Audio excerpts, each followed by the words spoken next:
बोले भाई किसी के यहाँ बच्चा पैदा होने वाला है, तो कहने लगे फलाने के घर में बच्चा पैदा होना। भागे भागे चले गए उनके पास घर में, कहने लगे आपके घर में अभी बच्चा पैदा होगा और उससे मुझे बात करनी है, आप तुरंत उसको मेरे पास लाइए, जैसे है नार सार लगे हुए, क्योंकि थोड़ी देर में खत्म हो जाएगा, मेरा प्रश्न रह जाएगा। जब उन्होंने अपनी व्यथा को, अपनी बात को बताया, तो लोगों ने कहा ठीक है भाई, जैसे बच्चा पैदा होगा तब तक थोड़ी देर पता लगा बच्चा पैदा हो गया, तुरंत लेकर के आए और उन्होंने यही प्रश्न उस बच्चे से कहा कि मैं राजा हूं, एक ही समय में कितने लोग पैदा हुए होंगे, लेकिन मैं राजा बन गया और लोग गरीब क्यों हो जाते हैं। उस लड़के ने कहा, बच्चे ने, जो अभी पैदा ही हुआ था, कहने लगा हम 4 भाई थे, चारों भाई बड़े संपन्न थे, अच्छे खाते पीते परिवार में थे। एक समय ऐसा आ गया कि हमारे गरीबी आ गई, हम चारों भाई घर छोड़ के निकल गए, कहीं कुछ मिल जाए खाने के लिए, लेकिन कई दिन बीत गया लेकिन कुछ खाने को नहीं मिला। एक दिन कहीं से थोड़ा आटा मिला, आटे को हम लोगों ने बनाया, 4 बाटी बनी, 4 बाटी सेक करके जब हम खाने के लिए बैठे चारों भाई, तो एक आदमी आ गया, कहने लगा मैं बहुत भूखा हूं, 1 हफ्ते से कुछ खाने को नहीं मिला है, थोड़ी सी बाटी मुझे भी दे दीजिए। तो जो आप अभी मिल के आ रहे हैं, जो अंगार खा रहा था, वो कहने लगा, वो मेरा भाई था, कहने लगा तुम्हें दे दूं, क्या मैं अंगार खाऊं, मैं अंगार खाऊं। उसकी किस्मत में अंगार आ गया, वो अंगार खा रहा है। जब दूसरे भाई से मांगा उसने, तो दूसरे भाई ने कहा तुझे दे दूं, क्या मैं अपनी मांस खाऊं, जैसे आम भाषा में लोग कह देते हैं। मुंह से निकली भाषा क्या करवा देती है, ये हमें आपको समझना चाहिए। हम तो कहते हैं कि बाबा जी का कहना है, सिर्फ मानसे की बात नहीं है, आपके वचन वाणी की बात है। आप वचनों से क्या बोलते हैं, ऐसी वाणी बोलिए मन का आपा खोए, औरन को शीतल करे आप शीतल। ये वाणी आपकी कैसी है। कहते घाव तलवार की हो, बंदूक की हो, ठीक हो सकती है, लेकिन जबान का घाव ठीक नहीं होता। इसलिए वचन वाणी को भी हमारे ऐसे प्रिय बोलना, अच्छी वाणी बोले। उसने कहा तुम्हें दे दूं तो क्या मैं अपना मांस खाऊं, वो मांस अपना निकाल के अपनी मांस को खा रहा है। जब मेरे पास आया, मैंने कहा तुझे दे दूं तो क्या मैं मर जाऊं, लेकिन जब आपके पास गया तो आपने अपनी आधी बाटी तोड़ करके उसको दे दिया, इसलिए आप राजा बन गए और हम लोग अपना भोग भोग रहे हैं। यही कह के वो बच्चा खत्म हो गया। ऐ प्रेमी भाई बहनों, ये आपके सब आपके कर्मों में जोड़ दिए जाते हैं। आपके अच्छे कर्म, अच्छे काम महात्माओं की शरण में बड़ी बड़ी फांसी चल जाती है, काटा चुहा करके महात्मा पार कर देते। जैसे एक लड़का बचपन से, अब किसी बच्चे को आप जंगल में छोड़ दो, वो अनजान बालक, अब बेचारा वो जब रहेगा जंगल में, कोई मिलने वाला नहीं, जुलने वाला नहीं, तो जानवरों की भाषा सीखेगा, जानवरों जैसा व्यवहार करेगा। उसी तरह से छोटा बच्चा महात्मा जी की सेवा में लगा रहता था। जवान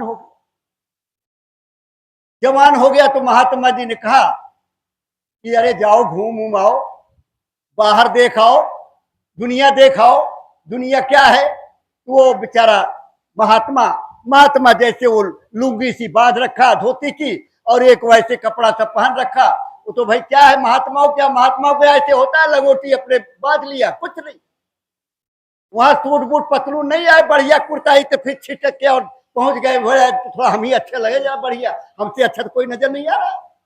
ये सब नहीं महात्माओं के हाथ बड़ा सरल, बड़ा सादा वेशभूषा। तो बेचारा घूमते घूमते जा रहा, तो एक शराबी भाई शराब पिए और ठहाके मार रहा। अच्छा, शराब पीने के बाद तो बुद्धि विवेक बड़ा तेज हो जाता है, वो सोचता है कि मैं ही सब कुछ हूं।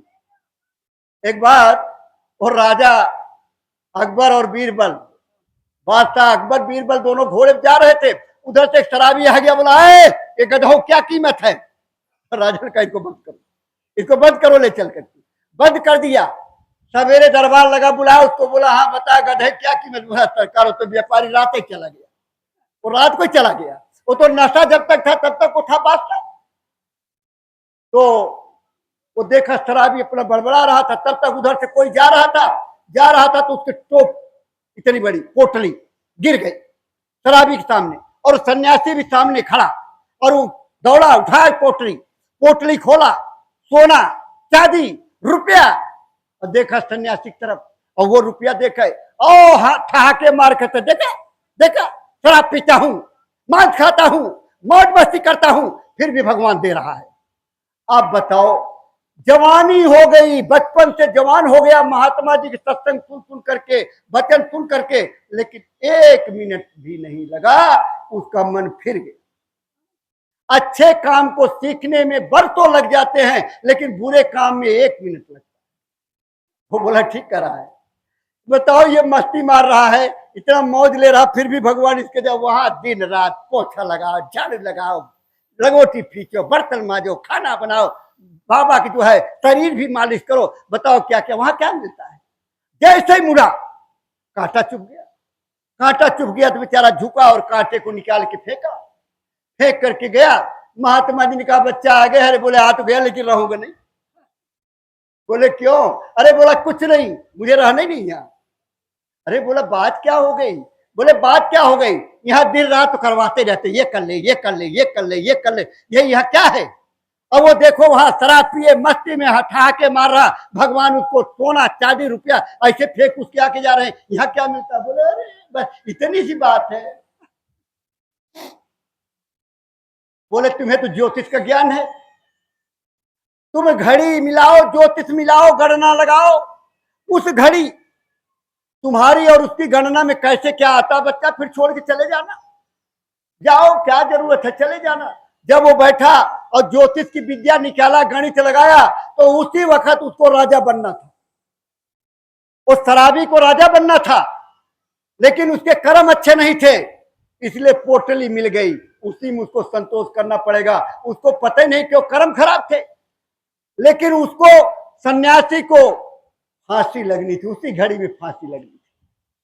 लेकिन महात्मा ने उसके अच्छे कर्मों से अच्छा संस्कार दे करके और कांटा चुभा करके उसकी फांसी टलवा दी। चरणों में गिर गया, गुरु के चरणों में गिर गया, बोला धन्य हो गुरु, ऐसे कर्म। आप सोचते हो कि आपके गुरु छोटे मोटे हैं, आपके गुरु की छोटी बात है।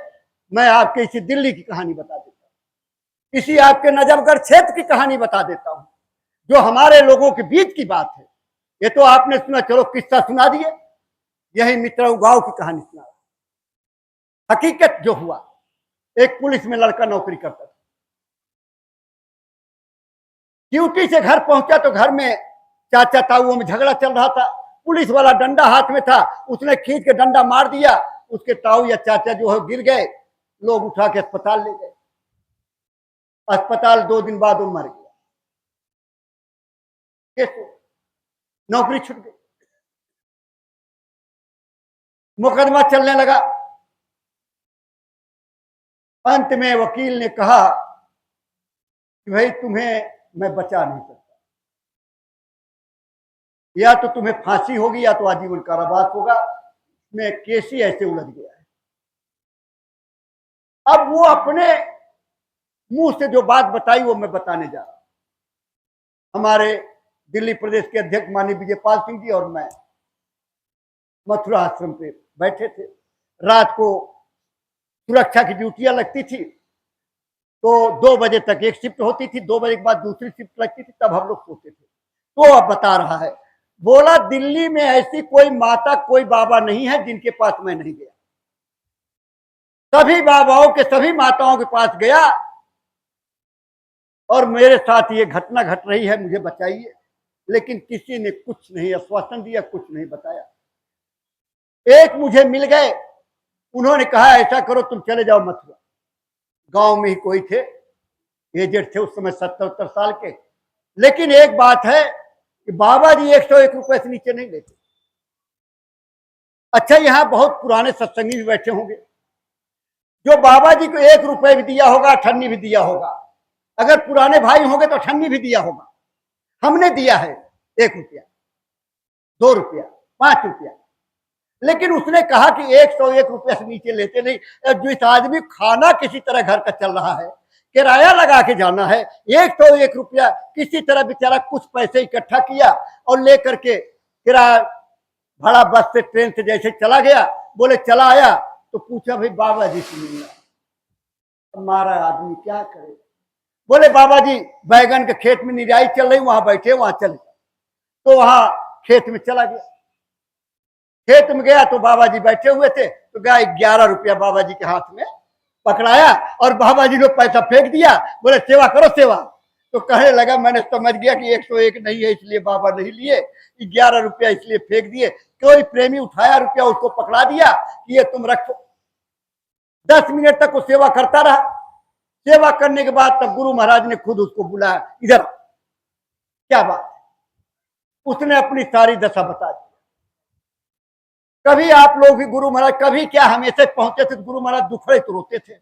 बाबा जी बेटा तंग कर रहा है, बाबा जी बहुत तंग कर रही है, बाबा जी घर में ये हो गया, बाबा जी बेटा पढ़ नहीं रहा है, बाबा जी थोड़ा धन दौलत की बड़ी कमी है, बाबा नौकरी लग जाए। यही तो मांगने गए हम लोग। किसी ने ये मांगा क्या कि मेरी जीवात्मा को परमात्मा से मिला दीजिए, बाकी कुछ मुझे नहीं चाहिए। ये कभी हमने मांगा नहीं। मांगा धन दौलत परिवार संसार, यही तो मांगते। तो जब कहते थे तो कोई सीरियस बात में बाबा जी चुप हो जाते। बाबा जी चुप हो गए थोड़ी देर। चुप होने के बाद बोले कब कब मर।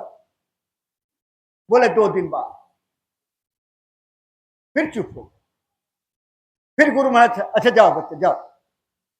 गुरु महाराज का काफिला आ रहा था, वो दिल्ली से होता हुआ। अपने दिल्ली प्रदेश के डॉक्टर कमलाकांत मिश्रा जी उस समय सब व्यवस्था देखते थे, आश्रम की भी यहाँ की भी। उनसे वो मिल गया। मिश्रा जी ने कहा अरे बहुत मौके की बात है, ये काफिला आ रहा है और इसी काफिला में लगा दे, तेरा काम हो जाएगा।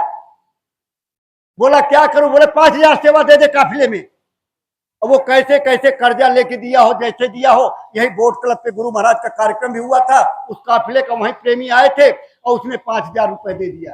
अरे प्रेमी भाई बहनों, अभी वो आदमी जिंदा है, जाकर के पूछ सकते हो। जिस दिन फैसले की घड़ी आ गई, फैसले की तारीख आ गई, रिश्तेदार नातेदार दोस्त संबंधी सब लोग गए कि आज उससे मिल लूं, पता नहीं फांसी हो जाएगी या आजीवन कारावास हो जाएगा। 3 लोक नौखंड में गुरु से बड़ा न कोई, करता करे न कर सके, गुरु करे सो होए। जज आए अपने कुर्सी पर बैठे, उसका केस आया सामने और जब केस की फाइल देखा और जज ने लिखा बाइज्जत बरी। क्या बोला? बाइज्जत बरी। बोलो जय गुरुदेव। बाइज्जत बरी हो गया। जिसको फांसी लगनी थी या आजीवन कारावास होना था, ऐसे महात्मा बाबा जय गुरुदेव जी महाराज के आशीर्वाद और दया कृपा से उसका जो है आज सब खत्म हो गया और बाइज्जत बरी हो गई। क्या समझते? इसलिए हमें आपको गुरु के वचनों को याद करना चाहिए, गुरु के वचनों पर विश्वास करना चाहिए और जब अपने गुरुद्वारे पर विश्वास करना चाहिए। लेकिन आप तो भटक रहे। आजकल देखो लोग फोन लिए बैठे रहते हैं, यूट्यूब खोल के बैठे रहते हैं, कोई जिंदा लिए, कोई मुर्दा लिए, कोई कुछ लिए, कोई कुछ लिए, दुनिया भर घूम रहे हैं। क्या होगा उनका? कैसे होगा? बाबा जय गुरुदेव जी महाराज ने कहा बच्चा परिवर्तन होगा, लेकिन मथुरा से होगा, मथुरा से। और आप समझते नहीं मथुरा को, ये छोटी मोटी जगह है, इतना बड़ा परिवर्तन। और खितौरा जो गुरु महाराज का जन्मभूमि है, और गुरु महाराज ने कहा बच्चे यहाँ 10 करोड़ लोग इकट्ठा होंगे। 10 करोड़ कितने होंगे? कितने होंगे? जोर से बोलो। 10 करोड़ लोग इकट्ठा होंगे खितौरा में, जहां गुरु महाराज का जन्मभूमि। वहीं पे अमृत कुआं, वो पानी, अमृत कुएं का पानी तमाम रोग को खत्म कर रहा है। विश्वास होना चाहिए। आप डॉक्टर के पास जाते हो, डॉक्टर की दवाई खाते हो, आपको विश्वास है कि डॉक्टर की दवाई से मैं ठीक हो जाऊंगा, इसलिए खाते हो, नहीं क्यों खाओगे? लेकिन डॉक्टर की दवाई खाओगे और परहेज करोगे तभी जाकर के होगा।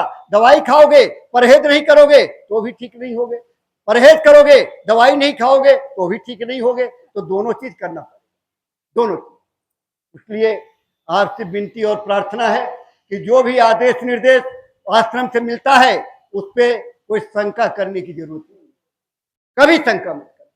कि गुरु महाराज ने इतनी बड़ी दया बांध दिया कि यही एक सप्ताह का कार्यक्रम पूरे दिल्ली में नहीं पूरे हिंदुस्तान में प्रचार प्रसार, वो जो मंदिर का निर्माण हुआ और गुरु महाराज ने कहा ढिढोरा पीट दो, 25 दिसंबर 2001 से बरकत बट रही है मंदिर में, आप अपनी बुराई को वहां चढ़ा दो, संकल्प करो, एक बुराई छोड़ो, एक मनोकामना आपकी पूरी होगी। ऐसा बरदानी मंदिर वहां बन करके तैयार करवा दिया गुरु महाराज ने। और यहाँ से हमारे दिल्ली के प्रेमी एक हफ्ते जगह जगह हमारे डेरे लगते थे रुकने के, और पूरे दिल्ली में एक सप्ताह तक कार्यक्रम चला प्रचार का। इसके बाद यहाँ से काफिला लेकर के हमारे प्रेमी दिल्ली प्रदेश के सब लोग गए मथुरा, यहाँ गुरु महाराज का मंदिर है, मंदिर के पीछे एक गड्ढा हुआ करता था, उस समय गड्ढा पट गया था, गुरु महाराज अंधेरा हो गया था, गुरु महाराज ऐसे चौकी लगा करके वहीं बैठ गए और दिल्ली के प्रेमी सब लोग ऐसे घेर के बैठ गए। वहां भी उछल, हम तो मेढक की तरह है, मानते ही नहीं है, वहां भी गुरु महाराज आपके लिए बैठे और फिर उछल कूद करें लोग। लेकिन गुरु महाराज ने कहा बच्चा तुम्हारे गले में दया की तख्ती बांध दिया है, समय पे काम करेगा। अब आप ये सोचिए, तमाम लोगों के आंख कान खुल जाते थे, वर्णन कर देते थे, बंद हो जाता था। गुरु महाराज ने कहा समय से काम करेगा। ये कब की तैयारी है? जब ये शरीर छोड़ करके, एक किराए का मकान छोड़ करके आपकी जीव आत्मा जाने लगेगी, उस समय बाबा जी ने कहा जय गुरुदेव नाम बोलना, मैं मिलूंगा तुम्हें 84 और नरक में नहीं जाने दूंगा, तुम्हारी जीव आत्मा को तुम्हारे घर पहुंचा दूंगा। ये गारंटी किसी महात्मा ने नहीं लिया, इतने महात्मा आए, किसी ने गारंटी नहीं लिया, ये बाबा जय गुरुदेव जी, बाबा जय गुरुदेव का मिशन, बाबा जय गुरुदेव का काम। पूज पंकज जी महाराज पूरे भारत में घूम घूम करके उनके संदेश को, उनके आदेश को लोगों को बता रहे हैं। आप क्या समझते हैं वो बैठने वाले हैं? अभी तमाम काफिला राजस्थान का और उत्तर प्रदेश का और आपके महाराष्ट्र का, गुजरात का, द्वारका वगैरह होते हुए कर्नाटक का, ये सब करते हुए आ गए मथुरा, और अभी फिर निकल जाएंगे। आपका गुरु पूर्णिमा का कार्यक्रम 19 से 23 जुलाई, और फिर निकल जाएंगे सीकर राजस्थान, इधर करते हुए, और फिर मथुरा नहीं आएंगे, सीधा खितौरा, और खितौरा पहुंच करके वहां विश्राम एक दिन का, इसके साथ सीधा श्रावस्ती, बलरामपुर और आपके गोंडा और बहराइच, और ये पूरा 40-45 दिन क्या बल्कि 80 दिन का कार्यक्रम में बनेगा। भी लिस्ट आ जाएगी उसकी भी, ये कार्यक्रम चले जाएंगे करने के लिए, फिर दादा गुरु का भंडारा आ जाएगा। ये सब इतना परिश्रम क्यों कर रहे हैं? कि ज्यादा से ज्यादा जीवों का काम हो जाए, ज्यादा से ज्यादा जीवों का संभाल हो जाए, इसलिए परिश्रम कर। इसलिए प्रेमी भाई बहनों, गुरु महाराज का सत्संग कहते हैं, सत्संग, अरे सत्संग रोज जरूरी है क्या? बताइए, सत्संग रोज जरूरी है क्या? बोलिए, सत्संग रोज जरूरी। एक पढ़ा लिखा लड़का, नौजवान कबीर साहब के पास पहुंच गया। अब कबीर साहब से कहने लगा कि क्या गुरुजी, मैं इतना पढ़ा लिखा हूं, इतना ज्ञानी हूं, इतना ज्ञान किताबों का मेरे पास है, क्या सत्संग रोज जरूरी है? तो कबीर साहब ने कुछ बोला नहीं, एक खूंटा लिया और जरा सा गाड़ के एक हथौड़ा मार दिया। लड़का चला गया, फिर चुप रहा। दूसरे दिन वो लड़का फिर आ गया, बोला मैंने आपसे कल एक प्रश्न किया था कि क्या सत्संग रोज जरूरी है क्या? उन्होंने फिर हथौड़ा मारा उस खूंटे पे, फिर एक हथौड़ा मार दिया। तीसरे दिन फिर आया, कहने लगा कि क्या सत्संग रोज जरूरी है? फिर गए, उन्होंने फिर एक हथौड़ा मार दिया, तो खूंटा काफी नीचे तक धंस गया। अरे बोले आप बार बार 3 दिन से मैं पूछ रहा हूं क्या सत्संग जरूरी है, तो आप खूंटे पे हथौड़ा मारते जा रहे हो। बोले बच्चा, यही तो तुम्हारे प्रश्न का उत्तर है। ये खूंटा एक हथौड़ा मार देता और जानवर बांधते, जानवर खींच के लेके भाग जाता, इसलिए रोज हथौड़ा मार करके इसको मजबूत कर दिया। अब कितना भी जानवर कूदे ये उखड़ेगा नहीं, इसलिए रोज सत्संग जरूरी। जब रोज सत्संग में बैठोगे और रोज हथौड़ा लगेगा, उस सत्संग के बच्चों की चोट लगेगी, महात्मा के बच्चों की चोट लगेगी, तो धीरे धीरे परिपक्व हो जाए, फिर भटकोगे नहीं। नहीं तो जरा सा, जैसे उस शराबी की कहानी आपको बताया कि 1 मिनट में उस सन्यासी का दिमाग खराब हो गया और सब कुछ करा करा फेल हो गया। इसलिए करा कराया सब गया जब आया अहंकार। आपके अंदर काम, क्रोध, मद, लोभ, अहंकार, ये आपके साथ लगा दिया गया और आप समझते नहीं उस बात। इसलिए समय रहे। देखिए, विरह तड़प, एक आदमी कहीं आश्रम पे चला गया, महात्मा के पास, कहने लगा मुझे नामदान दे दो। बोले दे देंगे, सेवा करो, नामदान दे देंगे। एक दिन महात्मा जी घोड़े बैठ के कहीं जाने वाले थे, कोई कहने लगा अरे महात्मा जी जा रहे, पता नहीं कब लौटेंगे और नामदान तुझे मिला नहीं। तो भागा भागा गया, लगाम पकड़ के खड़ा हो गया घोड़े का। बोले नामदान तो देते जाओ, नामदान तो दिए नहीं। तो उन्होंने कहा अरे तू तो बड़ा अलबेला, और समय देखे न बेला, और यही एड़ मारा और घोड़ा चला गया आगे, और सोचा यही नामदान है, यही नामदान। मेरे यहाँ एक गुरु जी आया करते थे, गुरु जी माने कुल गुरु, जो कुल गुरु अपने होते थे, अभी भी हैं लोग आते हैं। तो आते थे तो एक हल चलाने वाला था, तो आया, कहने लगा अरे गुरु जी सबको आप मंत्र देते हो तो कान फूकने वाला, लेकिन कान फूकवा गुरु और हैं, अनहद के गुरु और जब मिले अनहद के गुरु तब लगे ठिकाना हो। बोला मुझे कुछ दे दीजिए, भाव देखिए, बोले मुझे कुछ दे दीजिए। तो कहने लगे खड़खट, भगवान का नाम खड़खट है, खड़खट। अब वो बेचारा हल चलाने वाला, हल चल रहा है और खड़खट खड़खट खड़खट खड़खट, और वो मगन उसी में, मुठिया हल की पकड़े, बैल चले जा रहे हैं और अपने जुताई हो रही है, और खड़खट खड़खट खड़खट। उधर विष्णु भगवान बड़े प्रसन्न हो रहे। लक्ष्मी जी ने कहा प्रभु आज क्या बात है, बड़े खुश हो रहे हो। कहने लगे मेरा भगत याद कर रहा है, मेरा भगत याद कर रहा है। तो बोले कहाँ? बोले खेत में।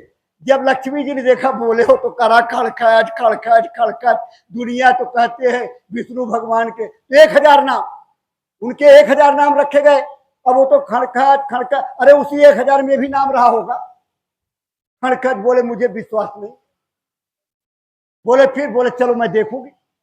अब भेष बदल के चले गए लक्ष्मी जी और विष्णु भगवान। विष्णु भगवान तो छुप गए। अब लक्ष्मी जी गई, कहने अरे किसको जप रहे हो, किसको जप रहे हो? और बेचारा मगन चला जा रहा, 2 चक्कर लगा दी खेत का, किसको जप रहे हो, किसको जप रहे हो? सुनते सुनते सुनते उसका ध्यान पड़ा, कोई कुछ पूछ भी रहा है। बोला तुम्हारे भतार को जप रहा हूं।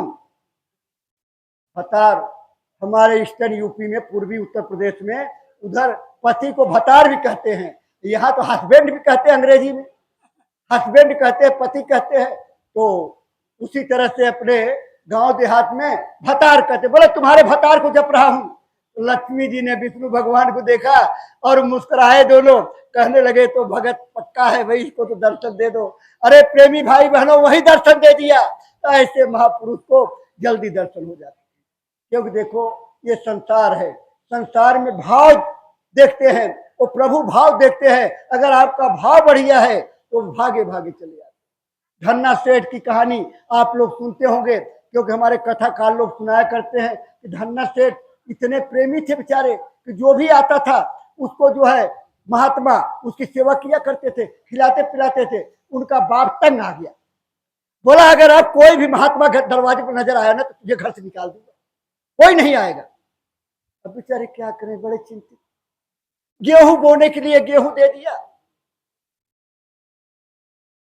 उनके यहाँ गुरु जी आए थे, गुरु जी आए थे तो ठाकुर बाबा की मूर्ति की पूजा करते थे। तो वो मूर्ति चुरा लिए, बोले ये मूर्ति मुझे चाहिए ठाकुर बाबा। लेकिन उन्होंने कहा अच्छा चलो, ऐसे एक पत्थर लाग दिए, बोले ये ठाकुर बाबा हैं, उन्हीं की पूजा करते थे वो, और जा करके बातें करते थे, बातें करते थे उस मूर्ति से।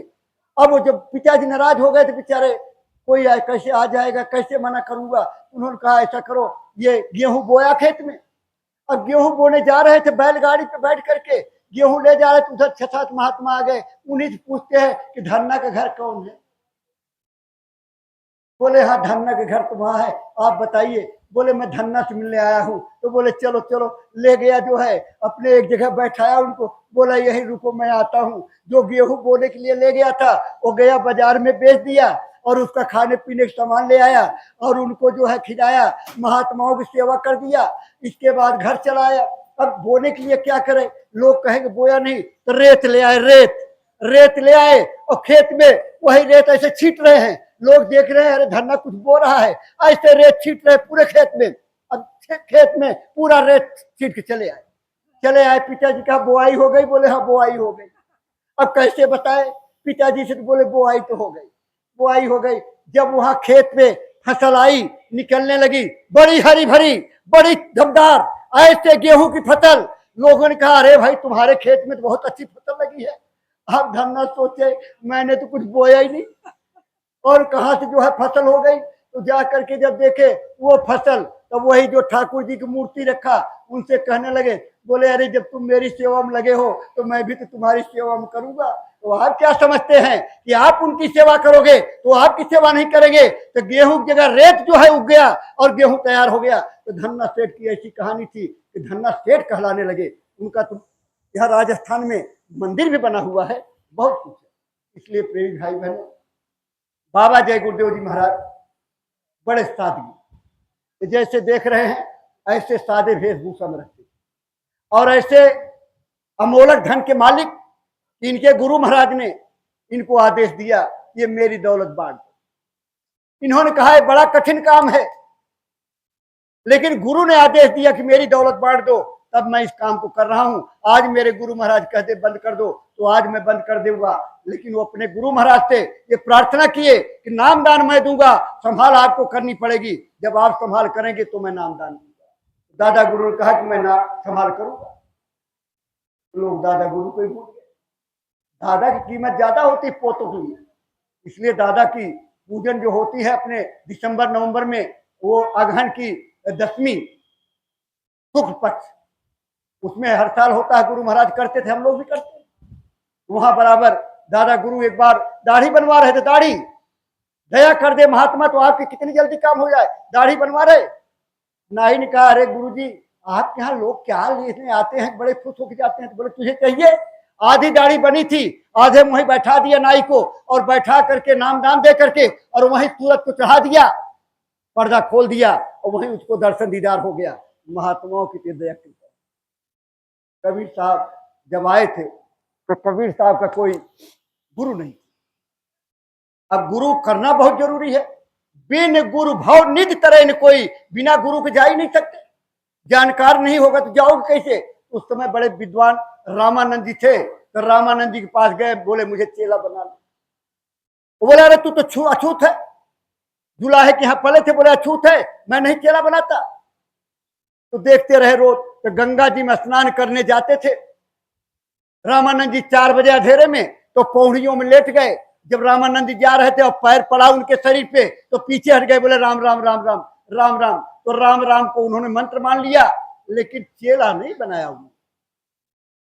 एक दिन मंदिर में भगवान का श्रृंगार कर रहे थे, श्रृंगार कर दिया, मुकुट लगा दिया, माला पहनाना भूल गए। बड़े चिंतित हो गए।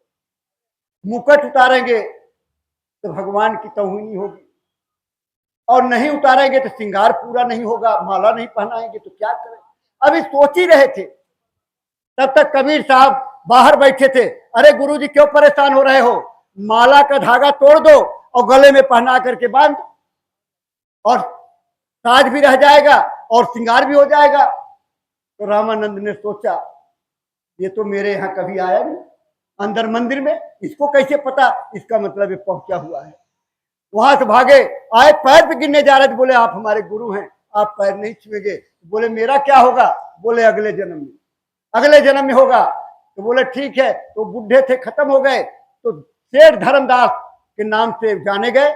और जब सेठ धर्मदास धनवान हो गए तो कबीर साहब ने देखा तो फंस गए। धन दौलत फंसाने का काम करता है। जितना धन आप देखो, एक घर बना लिए, चलो आराम से रह रहे हैं, कोई बात नहीं। दूसरा घर खरीद लिए, एक टेंशन और बढ़ गई। तीसरा खरीद लिए, एक टेंशन और। जितना बढ़ाओगे, अरे गठरी को कम करो, कम करोगे तो आराम से जाओगे, और ज्यादा करोगे तो उसी में फंसे रहो, टक टक टक टक ताकते रहोगे। अब बच्चे कहें गंगा जल डाल दो, स्वामी जी की पत्ती डाल दो, पानी पिला दो, स्वर्ग चले जाएंगे। ये बाबा जय गुरुदेव ने कहा अरे बच्चे स्वर्ग मिल जाएगा तो करोगे क्या? स्वर्ग क्या करोगे? स्वर्ग अंत काल दुखदाई। पंडितों ने शास्त्रों में लिखा है कि पुण्य छिड़े मृत्यु लोके। जब पुण्य करोगे तो स्वर्ग मिल जाएगा, लेकिन कहा कि पुण्य छिड़े, पुण्य खत्म हो जाएगा तो फिर मृत्यु लोक में कीड़े में, मकोड़ों में, पशु में, पक्षी में कहाँ पैदा हो जाओगे कुछ पता थोड़ा, कोई पता। तो कबीर साहब ने कहा ये तो धनवान हो गया, तो फंस गया। गए निकालने के लिए उनके घर पे, वहां घर आवाज लगाई, उनकी पत्नी निकली, अरे तू तो चंडालनी है, पापनी है, तेरे चूल्हे में दीमक जल रही है। चल दिए, रुके नहीं, चल दिए। वहां से अंदर गई, बोले कौन? अरे बोले पता नहीं कौन है, कहा तू तो पापनी है, चंडालनी है, तेरे दीमक जो है चूल्हे में जल रही है। अरे बोले देखो देखो जाके, तो लकड़ी चूल्हे में जल रही थी, उसमें दीमक लगे थे, दीमक जल रहे थे। अब वहां से आए, कहने लगे रे हाँ दीमक जल रहा था, बुझाए उझे। बोले ये तो कबीर साहब हो गए, संस्कारी क्यों थे ही, कबीर साहब हो। भागे बेचारे पीछे, उधर गए, अरे कबीर साहब गए, कबीर साहब तो कह रहे इधर गए, इधर उधर गए तो उधर गए, उधर गए उधर गए, उधर गए मिलेंगे। चले आए घर पे, कहने लगे मिलेंगे। पत्नी कहने लगी काहे परेशान हो रहे हो, अरे एक भंडारा करो बड़ा सा, सभी महात्माओं को बुलाओ, साधुओं को बुलाओ, चला आएगा। अरे जहां गुड़ होगा चींटे भागे चले आएंगे, घर में रख दो कहीं गुड़ तो चींटी आ जाती, चींटे आ जाते हैं, तो गुड़ आएगा तो देख के चींटे आ जाए। किया भंडारा, सब तो आए लेकिन वो नहीं आए जिनकी जरूरत थी। कहती है लगता भंडारा छोटा रह गया, और बड़ा भंडारा करो। जब और बड़ा भंडारा किया और उधर माल आ रहा था जहाज से, जहाज डूब गई, माल भी डूब गया, इधर जो घर में था सब लगा दिया भंडारे में, कंगले हो गए धर्मदास। अरे प्रेमी भाई बहनों, कंगले बन जाओ, जब कंगले बन जाओगे तब दया बरसने लगेगी। कंगले का मतलब है नहीं भीख मांगते थे, दिल से कंगले का मतलब है कि इच्छा खत्म कर दो, लालसा ये भी ये भी ये भी खत्म कर दो, जो है उसी में खुश रहो। कहने लगे अब तो कुछ रहा नहीं, चलते हैं कबीर साहब को ढूंढते हैं। तो पत्नी बोली मैं क्या करूंगी, मैं भी साथ ही चलती हूँ। तो दोनों लोग चले गए, ढूंढते ढांढते, कभी खाना मिल गया तो खा लिए, नहीं मिला तो बेचारे भूखे सो गए, थक गए, शरीर कमजोर हो गई, अब चलने फिरने में भी तकलीफ होने लगी। एक दरिया के किनारे पहुंचे तो कहने लगे कि आत्महत्या कर लो, अब नहीं बर्दाश्त होता है, ताकत नहीं, दरिया में डूब के मर जाते। जैसे दरिया में कदम रखा उधर से आवाज आए, ठहरो ठहरो ठहरो, इधर आओ। बीवी बोले रहे ये वही आवाज है, ये वही आवाज है। चले गए तो कबीर साहब सामने बैठे, कहने लगे कि मैं वो चूटा नहीं हूं कि गुड़ देख के चला आऊं, लेकिन मेरे नाम से कोई आत्महत्या कर ले ये बर्दाश्त नहीं कर सकता। ऐ प्रेमी भाई बहनों, अगर प्रभु गुरु के नाम पर, अपने भगवान के नाम पर आपने ऐसा कोई संकल्प कर दिया तो ये बर्दाश्त नहीं करेंगे। बोले बैठो, और वही नामदान दे दिया। बाद में कबीर साहब का गद्दी जो है सेठ धर्मदास ने संभाला। तो धन के पीछे भागने की जरूरत नहीं, ये संसार में कितना भी कमा लोगे, कब दुर्घटना हो जाए, क्या हो जाएगा कोई पता नहीं है। घर में बड़ी शौक से, अभी हमारे एक चचेरे भाई जन्मदिन मनाने जा रहे थे बंबई, अपनी पत्नी को लेकर के, परिवार को लेकर के, परसों की बात है, रास्ते में उसको ब्रेन हैमेज हो गया। वहां ट्रेन रुकी, स्टेशन पे डाक ले गए, उन्होंने जवाब दे दिया, बॉम्बे ले गए, वो भर्ती है, कोमा में है, बोल नहीं रही है एकदम, क्या होगा। मुझसे जब पता लगा मैंने फोन किया, मैंने कहा प्रसाद है, कहने प्रसाद तो घर है। बताओ इतनी बड़ी दौलत प्रसाद की, कहीं चलते हो तो एक डिब्बी में रख लो। मैं अभी बताता उस प्रसाद की कीमत तो बहुत बड़ी। कहने लगे प्रसाद तो नहीं है, तो मैं कहा ठीक है चीनी होगी, चीनी ले लो 2 दाना, और जय गुरुदेव नाम प्रभु का, जय गुरुदेव नाम प्रभु का 10 बार बोल करके मुंह में डाल दो, और कान में, दाहिने कान में जोर जोर 10 बार बोलो जाके अस्पताल में, जय गुरुदेव नाम प्रभु का, जय गुरुदेव नाम प्रभु का। दया होती है कि नहीं होती है? वो दया अभी अतर सिंह जी हमारे सत्संगी प्रेमी थे, उनके साथ देखने को मिला, कैंसर हो गया, किसी को बता नहीं रहे। एक दिन मैंने पूछा, मैंने कहा क्या तकलीफ है, आप किसी को बताते नहीं? उन्होंने अपना मुंह दिखाया। मैंने कहा भाई इसका इलाज कराओ, बोले नहीं नहीं इलाज नहीं कराए, जब तक बर्दाश्त करने की शक्ति देंगे मालिक देंगे, अब वो जाने, उनका काम जाने, इलाज नहीं करा। लेकिन मेरे घर मत बताना। अब मैं बड़े पसो पेश में पड़ गया, वो कहे मेरे घर मत बताना। यही करते करते एक दिन और बीत गया बीच में। लेकिन तीसरे दिन बच्चे झगड़ गए, बोले चलो अस्पताल दिखाओ क्या तकलीफ है। तो अस्पताल जब लेके गए वहां कैंसर डिक्लेयर हो गया। चलो इलाज विलाज करने लगे। उनके साथ बड़ी परीक्षाएं हुई। एक दिन लेटे थे, उनको कमीज पहनाने के लिए शर्ट एक बाजू में शर्ट डाल दिया और दूसरे बाजू में पहनाने के लिए कर रहे थे, बाजू गिर गई। उनकी औरत जोर जोर से कहने लगी जय गुरुदेव नाम प्रभु का, जय गुरुदेव नाम प्रभु का, जय गुरुदेव नाम प्रभु का। लगी जोर जोर से चिल्लाने, चिल्लाती रही। आंख खोल दिए, आंसू गिर गए टप से। बोले नहीं कुछ, लेकिन टप से आंसू गिर गई। इसके बाद चले गए। आप क्या समझ? यही पवन कुमार सिंह बुराड़ी के, इनकी पत्नी आपके राजीव गांधी कैंसर हॉस्पिटल में भर्ती थी, उनकी बेटी, दोनों वहां पे थे और साक्षात गुरु महाराज का दर्शन हुआ और गुरु महाराज संभाल किए। ये उनका काम है, आप उनके काम को करो, वो आपके काम को करोगे। आपको चिंता करने की क्या है? एक उदाहरण है। रामायण का रामायण बन जाएगा, लेकिन आपको कुछ करने की जरूरत नहीं। एक तो झूठ मत गाते हो ना, सजन रे झूठ मत बोलो, खुदा के पास जाना है, गाते हैं ना। और रोज झूठ बोलते हैं, इतनी झूठ बोलते हैं कि दिन भर झूठे बोलते रहते हैं।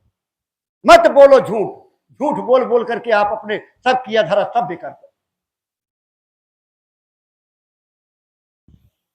एक चोर जा रहा था, एक महात्मा जी मिल गए।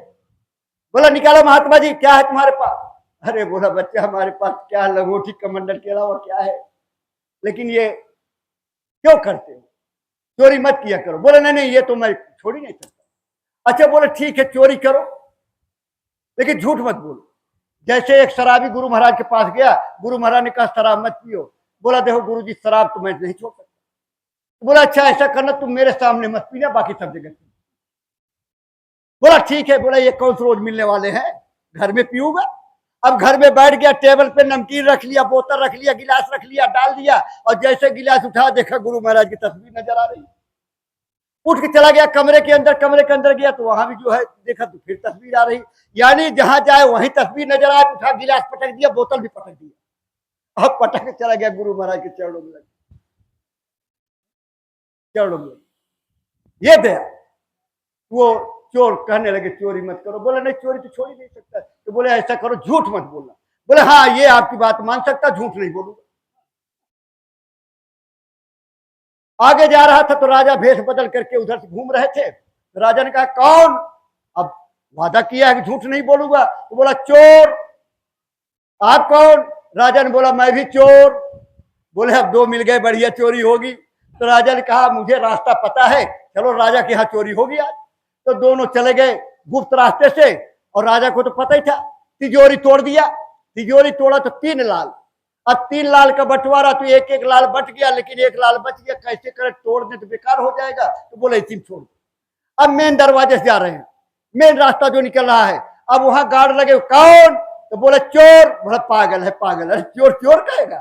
चोर तो जा करो तो वैसे भागता बेचारा। चोर कौन? चोर।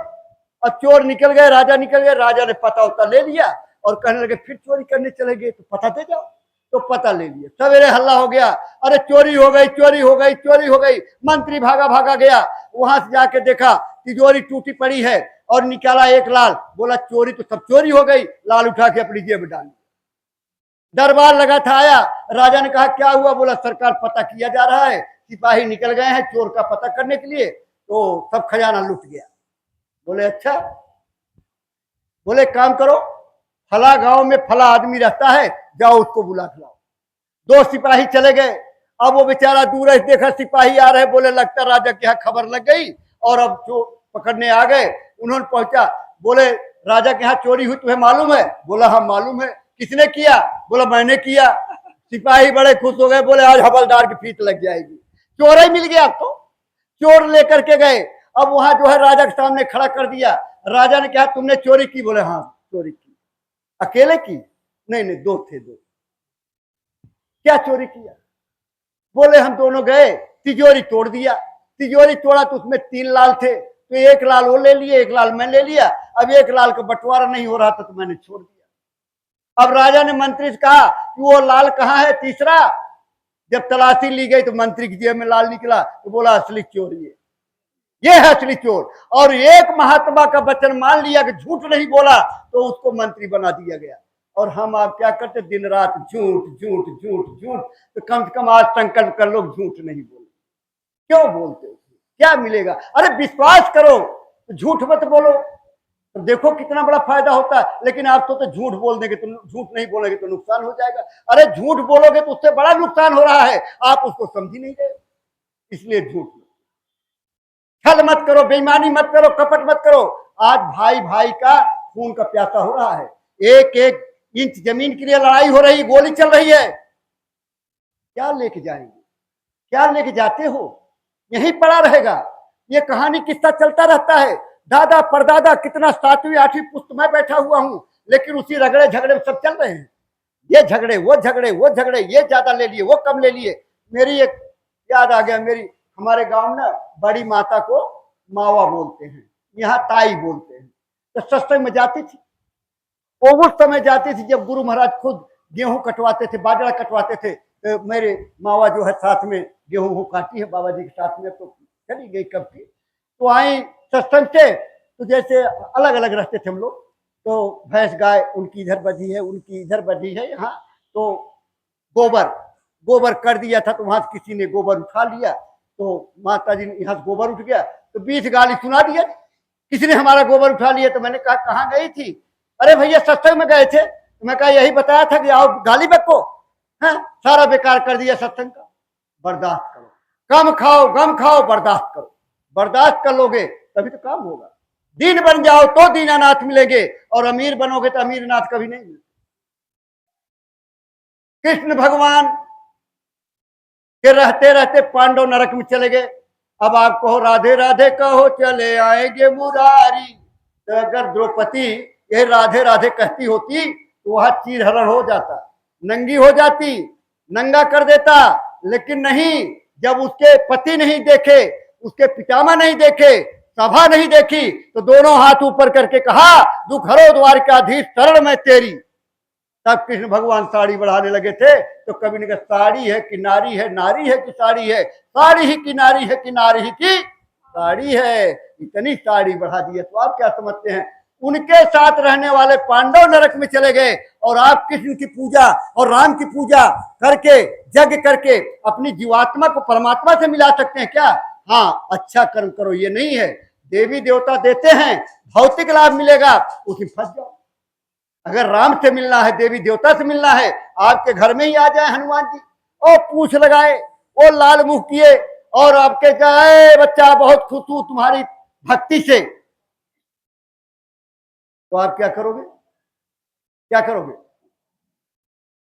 पति जी उसको कहो देखो कोई हनुमान जी आया, कोई अरे बहु रुपया है, बहु रुपया दे दो, 2 रुपये 4 रुपये ले गई। बोला नहीं बच्चा पैसा नहीं चाहिए, मैं तो तुम्हारे प्रेम से खुश होकर के आया हूं। जब नहीं मानेगा तो कुत्ता भगाने वाला सोटा उठाएंगे, 2 सोटा मारेंगे, कहे आया बड़ा हनुमान जी बना हुआ है। कैसे पहचानोगे? क्योंकि इन दोनों आंखों से आप पहचान नहीं सकते, और ये जीवात्मा दोनों आंखों के मध्य में बैठी है, इसके आंख पे पर्दा पड़ गया, खुला दिखाई नहीं देता। इसलिए सतगुरु की जरूरत है, उनको पहचानने के लिए सतगुरु मिलेंगे तभी जाकर। इसलिए प्रेमी भाई बहनों देखो, सीधे बन जाओ, सरल बन जाओ, सरल बन जाओ तो काम हो जाए। एक बच्चा किसी घर पे पैदा हुआ, अब वो छोटे से जब बड़ा हुआ तो खाए, और कहे दाने दाने में लिखा खाने वाले का नाम। कई बार होता है ना, कुछ लोग बैठे रहते हैं, कुछ मिष्ठान वगैरह आया, कुछ है, कोई आ गया बीच में, यही होता है कि दाने दाने में लिखा है खाने वाले का नाम। अब वो यही कहे कि दाने दाने में लिखा है खाने वाले का, खाए बहुत, करे कुछ नहीं। अब जवान हो गया 20 साल का, घर वाले ले गए किसी महात्मा जी के पास, कहने लगे महात्मा जी खाता बहुत है। महात्मा जी ने कहा बहुत नहीं खाता, अरे ये उतना ही खाता है जितना इसका खाता है। खाता समझते ना, अकाउंट बैंक खुलवाते हो खाता, तो खाता में जितना पैसा डालते हो उतना ही रहता है ना। तो बोले ये उतना ही खाता है जितना इसका खाता है। आए लौट के घर, कहने तू जा, निकल जा घर से, कौन खिलाएगा, करता धरता कुछ नहीं है और खाता ही खाता रहता है। बेचारा चला गया। अब गया होगा राजेंद्र नगर तक, राजेंद्र नगर तक गया तो लौट के चला आया। माँ पूछी क्यों आया? बोले मैंने सोचा आप लोग याद कर रहे होंगे। अरे बोले कोई याद नहीं कर रहा, भाग यहाँ से, यहाँ से आना मत दोबारा। बेचारा चला गया। जाते जाते जाते एक आश्रम जैसा कुछ लगा, एक महात्मा जी बैठे थे, तो कहने लगा आप महात्मा हैं? तो महात्मा बताया, मैंने महात्मा कभी महात्मा नहीं कहते, बोले मैं तो सेवक हूँ, सेवक। तो ये चेले हैं हमारे चेले, ये क्या करते हैं? अरे बोले यह करना क्या, खाते हैं भजन करते हैं और क्या करना है। बोले खाना मिलेगा? बोला अरे खाना खूब मिलेगा, खाना तो चाहिए था बेचारे को। बोले मैं रुक जाऊं? बोले रुक जा। 2 दिन बीता तो कहने लगे अब तो तू यहाँ रुका तो चेला बन जा। तो चेला बन गया। अब तान के सोए, जब खाना होना बन जाए उठे और जाए खूब कहे खाने वाले के नाम, दाने दाने में लिखा खाने वाले के नाम, और अपना जम के खाए और मस्त रहे। एक दिन आ गई एकादशी। महीना में कई एकादशी पड़ती है? कितनी पड़ती है? 2 एकादशी। तो पहली एकादशी आ गई। अब एकादशी आई तो देखा बर्तन उतन खड़क नहीं रहे, कुछ बन नहीं रहा है। लगता आग उठ के आया, बोला गुरुजी आज कुछ बन नहीं रहा है। बोले बच्चा आज तो व्रत है, आज एकादशी है, आज तो व्रत है, और तू भी तो चेला है और तू भी आज व्रत रह। अरे बोला गुरुजी एकादशी तो रह लूंगा मैं, लेकिन द्वादशी देखूंगा नहीं, मेरे बस का नहीं है। बोले फिर? बोले कोई इंतजाम करा दो। बोले देखिए हाथ कुछ बनेगा नहीं, ऐसा कर राशन ले ले, और नदी किनारे धर्मशाला है वहीं बना ले, और बना करके भगवान को भोग लगा लेना। अब बेचारा कभी देखा ही नहीं भगवान को भोग कैसे लगता है। अब ले गया, खाना बना लिया, अब भगवान को भोग लगा रहा है, रख दिया। अब को कुछ आता तो था नहीं, अब वो गा रहा है मेरे राम आइए, श्री राम आइए, मेरे भोजन का भोग लगाइए। अब ये गाए जा रहा, गाए जा रहा, गाए जा रहा, गाए जा रहा। 12 बज गया, 1 बज गया, 2 बज गया, 3 बज गया। काहे कि भगवान है? भगवान आते क्या? अच्छा किसी घर पे आए खाने के लिए क्या? आए जरा बोल दीजिए, आए क्या? नहीं आए खाने, आए होंगे देखा ही नहीं, आप पहचाने नहीं। 4 बजे राम सीता जी के साथ पे पधारे। बोले मानेगा नहीं, ये तो बड़ा हंसी लग रहा है। आए जो है बैठे, देखा बड़े सुंदर स्वरूप, चरणों में गिरा, प्रणाम किया, फिर देखे रोटी और देखे भगवान को। भगवान बोले क्या देख रहा? बोले देख रहा हो रोटी। बोले क्यों? बोले बुलाए एक को था, चले 2 आए हो, मुझे मिलेगा भी कि नहीं मिलेगा? लेकिन हो बड़े सुंदर, बड़े सुंदर हो, आप तो खा लो, आप खा लो, जो बचेगा खा लूंगा। तो जब वो खा लिया, खा लिए तो खाया, और कहने लगा ये बताओ बहुत देर कर दिए, अगली बार देर मत करना। बहुत तड़पाए हो, बहुत चूहा कूद रहा था, मैं तो भूख भर मरे जा रहा था। आ गया लौट करके, फिर 15 दिन बाद फिर एकादशी आ गई। फिर गुरुजी के पास पहुंचा। गुरुजी ने कहा बच्चा आप क्या जाओगे क्या? अरे कहे गुरुजी जाना तो पड़ेगा, लेकिन एक काम करना, पहले एक को बुलाया था तो 2 चले आए थे, अब की बार थोड़ा ज्यादा देना राशन। तो थोड़ा ज्यादा ले गया, बेचारा बनाया, बना करके अब वही शुरू हो गया। अब 2 आए थे ना, तो 2 का मेरे राम आइए, सीता राम आइए, मेरे भोजन का भोग लगाइए। जैसे राम इंतजार कर रहे थे, और राम लक्ष्मण सीता तीनों पधारे वहां। आप देखे कहे ये कौन है? बोले मेरे भाई है। अरे बोले सगे है कि लगे धगे है? बोले नहीं है तो सगे। फिर रोटी देखा, फिर उनको देखा। बोले अब क्या देख रहे हो?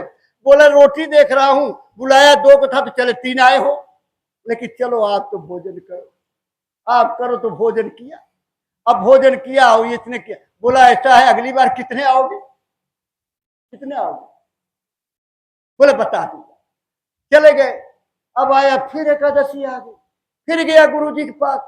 गुरुजी ने कहा बच्चा क्या करोगे? बोला जाओगे? बोले जाऊंगा। तो गुरुजी लेकिन एक काम करना, बुलाया 1 तो आए 2, बुलाया 2 तो आए 3, तो कम से कम थोड़ा ज्यादा देना, कम से कम 11 सेर आटा तो दे ही देना। उसी के साथ चावल और दाल और अमरख और गुड़ ये सब दे देना। अब वो गठरी बड़ी हो गई, गठरी बड़ी हो गया। गुरु जी सोच रहे ये करता क्या है, ये करता क्या है, इसका ले जाकर के कहीं बेचता खाता तो नहीं, अब इसका पीछा करूंगे आज।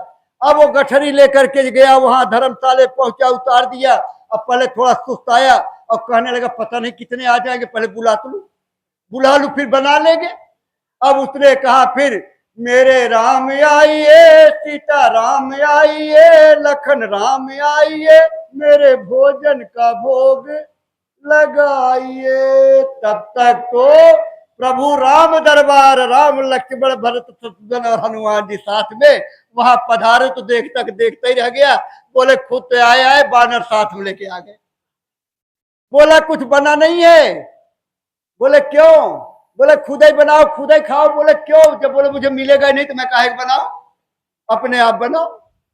तो लखन जी लकड़ियां लाने लगे, हनुमान झाड़ू लगाने लगे और भरत जी रसोई बनाने लगे। रसोई बन गई, तान के सो गया चद्दर। अब जब रसोई बन गई, खाने की बात आई तो राम ने कहा अरे अब तो आंख खोल दे, खाना बन गया है। बोला मैं किसी खाते नहीं देख सकता। अब सीता माता परस रही हैं, उधर से सब लोग माता मुझे दो, माता मुझे दो, माता मुझे दो। अब वहां अब बड़ा शोर देखा तो आंख खोल के देखा, बोला इतनी भीड़, इतने देवता, इतने महात्मा लगे हुए हैं। तब तक गुरु जी आ गए। अब वही बड़बड़ा रहा है, अरे इतनी भीड़, इतने भीड़। तो गुरु जी ने कहा अरे क्या भीड़, कहाँ भीड़? तब तक उठा चरणों में गिर गया। अरे बोले गुरु जी मेरे बस का भोग लगाना नहीं है, देख रहे हो, देख रहे हो कितनी भीड़ लगी हुई है। बोले मुझे तो दिखाई नहीं दे रहा। बोले हे राम जी इनको भी दर्शन दे दो, नहीं कहेंगे झूठ बोल रहा चेला। यही एक दृष्टांत आता है जिसमें चेला गुरु को इतना भोला भाला। तो भगवान ने कहा कि मैं तो भोले भाले सरल लोगों को दर्शन देता हूं, चलाक चंड को दर्शन नहीं देता, होशियारों को दर्शन नहीं देता, पैसे वालों को दर्शन नहीं देता, अहंकारियों को दर्शन नहीं देता, हम तो सरल लोगों को दर्शन देता हूं। तो पंडित जी रोने लगे, आंसू की धार बह गई और जैसे धार बह गई वो सरल हो गए। गुरु महाराज को बताते हैं कि वो भगवान वहीं प्रकट हो गए और उनको दर्शन दे दिया। ऐ प्रेमी भाई बहनों, जब इस तरह से सरल हो जाओगे तो भगवान दर्शन दे। इसलिए सभी प्रेमी भाई बहन इसका विशेष ध्यान दीजिए।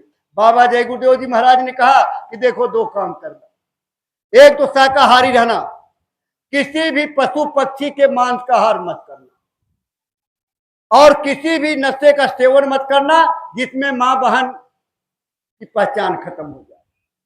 अब शराब पी लिए, बुद्धि विवेक खत्म, अपनी बीवी है, बहन है, मां है, कौन है, यही काम नहीं कर। तो बाबा जी ने कहा ऐसा नशा मत कर। मैं आपके चरणों पे मत्था रख करके प्रार्थना करता, विनती करता हूं। इस कॉलोनी में जितनी दूर मेरी आवाज जा रही है, मेरी आवाज को जो सुन रहे हैं कि आने वाला समय बहुत खराब है। अभी आपने कोरोना देखा और कोरोना में हाहाकार मच गया। ये कोरोना कुछ नहीं, इस कोरोना से बड़ा अभी एक बीमारी और शुरू हो गई है जापान में, और 2 दिन में ही खत्म। ऐसा कीटाणु, ऐसा बैक्टीरिया मांस से निकला हुआ और इस तरह का हो गया है। इसलिए मांस खाना बंद कर दीजिए, नहीं तो ये बीमारी फैल जाएगी। डॉक्टर डॉक्टरी छोड़कर भाग जाएंगे, अस्पताल छोड़कर भाग जाएंगे, तो आपका क्या होगा। इसलिए कोई न समझ और कोई भी मांस कहा तो आओ मथुरा, आपके मन में बात को समझ में आ जाए। ये मनुष्य शरीर आपको बार बार नहीं मिलेगी, ये मिले ही, इसका मौका उठा लो, इसका फायदा उठा लो, रास्ता ले लो, भजन करके भाग चलो अपने घर। भजन माने ढोल मजीरा बजारा नहीं, भजन माने अंदर की चीज है। अंदर भाग चलो अपने घर, उस मुकाम पर जहां काल ना जाए, वह अनामी देश अनामी धाम, जहां में महाप्रभु रहने वाले, जहां से गुरु महाराज आए और उन्होंने बताया कि अपने घर चलो, धाम अपने चलो भाई, पराए देश क्यों रहना। ये पराया देश है। और कहा हमें आए वह देश से जहां तुम्हारो धाम, और तुमको घर पहुंचाना एक हमारो काम, और हमारा कोई काम नहीं है, यही काम। फिर गुरु पूर्णिमा का कार्यक्रम आ गया, गुरु की पूजा होती है। सभी प्रेमी भाई बहन 19 तारीख से और 23 जुलाई तक 5 दिवसीय कार्यक्रम है, और वहां अपना भंडारा चलता ही है। और दिल्ली का भंडारा वैसे प्रसिद्ध है, और भी कार्यक्रम, तो उसमें आपकी सेवा की भी जरूरत रहती है।